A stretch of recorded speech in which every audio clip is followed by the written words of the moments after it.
அஸ்ஸலாமு அலைக்கும் வரஹ்மத்துல்லாஹி வபரகாத்துஹு.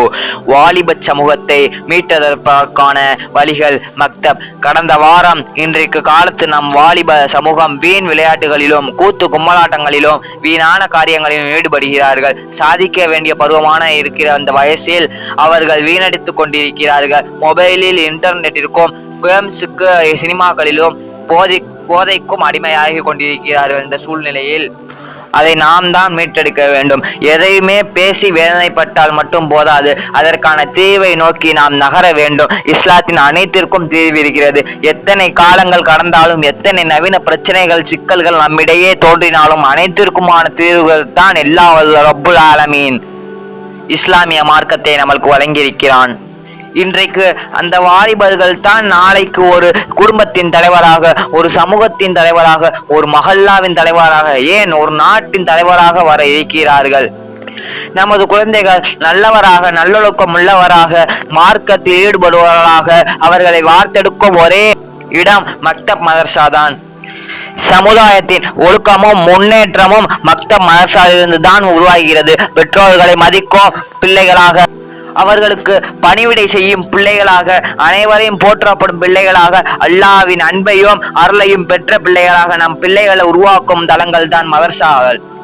ஒரு குழந்தை பிறந்தவுடன் காதில் பாங்கு சொல்லி இறை சிந்தனை உருவாக்கப்படுகிறது. மரணிக்கும் வேளையில் களிமா சொல்லி கொடுக்கப்படுகிறது. மனிதன் வாழ்க்கை பாங்கில் ஆரம்பித்து களிமாவில் முடிகிறது. இதன் நோக்கம் பிறப்பு முதல் இறப்பு வரை அவனது வாழ்க்கையின் ஒவ்வொரு நொடியும் இறைவனின் சிந்தனையிலே இருக்க வேண்டும் என்பது தான். இந்த சிந்தனையை ஊட்டும் இடங்கள் தான் மக்தப் மதர்சாக்கள்.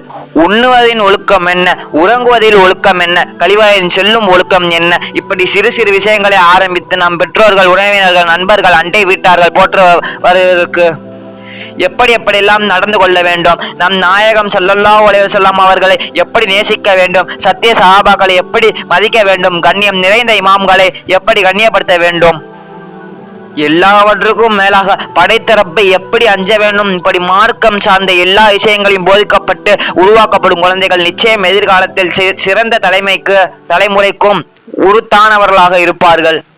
நல்ல மாற்றங்களை தரும் இடம்தான் இந்த மக்தப் மதர்சாக்கள். குறிப்பாக மக்தப் மதர்சாக்களில் குர்ஆன் கற்றுத்தரப்படுகிறது. குர்ஆனோடு நம் தொடர்பை மக்தப் மதர்சாக்கள் தான் அதிகப்படுத்துகிறது. இறை வேதமான அல் குர்ஆன் நம்மை படைத்த ரப்புல் ஆலமீன் அல்லாஹ்வுடன் நமக்கு நெருக்கத்தை ஏற்படுத்துவதோடு உலகில் நமக்கான அங்கீகாரத்தை, அந்தஸ்துகளை பெற்றுத் தருகிறது. ஒட்டுமொத்த இந்தியா தேசத்திலும் பள்ளி செல்லும் குழந்தைகளிலும் வெறும் 3% குழந்தைகள் மட்டுமே மதர்சாவுக்கு செல்கிறார்கள். அன்று இஸ்லாமியர்கள் நிலை அதிகாலை எழுந்து தானும் ஃபஜர் தொழுது தனது பிள்ளைகளையும் ஃபஜர் தொழுவதற்கு மக்தப் மதர்சாவிற்கு அனுப்பி வைத்து பிறகு பிள்ளைகளை நிரந்தரமாக பள்ளிக்கு அனுப்பும் பெற்றோர்கள் இருந்தார்கள். ஆனால் இன்று பெற்றோர்களும் ஃபஜர் தொழுவதில்லை, பிள்ளைகளும் எழுப்பி விடுவதில்லை, மதர்சாவுக்கு அனுப்புவதில்லை, ஆர்வம் காட்டுவதில்லை. இதனால் வரும் காலங்களில் நம் சமூகத்தின் வாலிபர்களின் நிலை இதைவிட மோசமாக இருக்கும். அல்லாஹ் பாதுகாப்பானாக. அந்த அடிப்படையில் உலக கல்வி, மார்க்க கல்வி இரண்டும் தேவைதான். என்றாலும் இன்றைக்கு கலாச்சார சீர்வழிக்கும் நம் எதிர்கால சந்ததிகளுக்கும் காப்பதற்கு, அவர்களுக்கு ஒழுக்கமான வாழ்வை அமைத்து தருவதற்கான மார்க்க கல்வி முன்னுரிமை வழங்கப்பட வேண்டும்.